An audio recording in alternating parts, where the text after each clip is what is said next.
News One Express.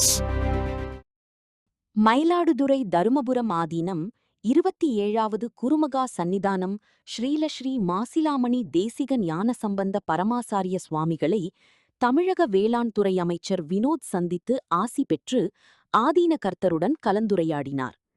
Dharmapuram ஆதீன கர்த்தர் கூறுகையில், கும்பகோணத்தில் நடைபெறவுள்ள மகாமகம் விழாவை வடநாட்டில் கொண்டாடப்படுவதைப் போன்று செம்மையாக கொண்டாட அரசு நடவடிக்கை எடுக்க வேண்டும்.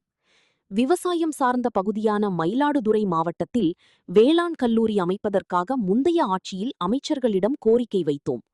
மத்திய அரசின் திட்டத்தில் வேளாண் கல்லூரி தொடங்க விண்ணப்பம் செய்துள்ளோம். தமிழக அரசு வேளாண் கல்லூரி அமைப்பதற்கான அனுமதி அளித்தால் அதற்கான இடங்களை வழங்குவதற்கு தயாராக உள்ளோம். நெல் சேமிப்பு கிடங்குகள் அமைப்பதற்காக ஆதீன கோயில் இடங்களில் வழங்கியுள்ளோம்.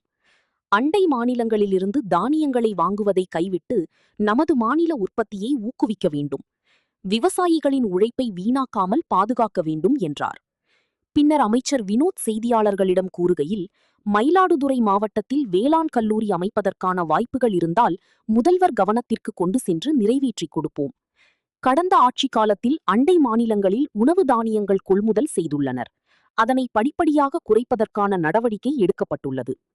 கர்நாடகா அரசு மேகதாட்டுவில் அணை கட்டுவதை தடுக்க தமிழக முதல்வர் உரிய நடவடிக்கை எடுப்பார். உரம் விலையை குறைப்பதற்கு மத்திய அரசு தமிழக முதல்வர் வலியுறுத்துவார் என்றார். இதில் தவக மாவட்ட செயலாளர் கோபிநாத் உள்ளிட்ட கட்சி நிர்வாகிகள் பலர் உடனிருந்தனர்.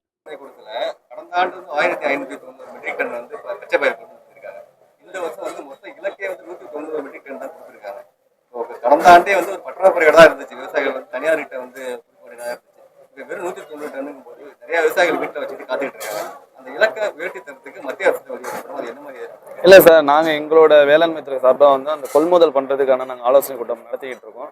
விரைவில் அதையும் நாங்கள் முதல்வரும் நாங்களும் சொல்லுவோம்.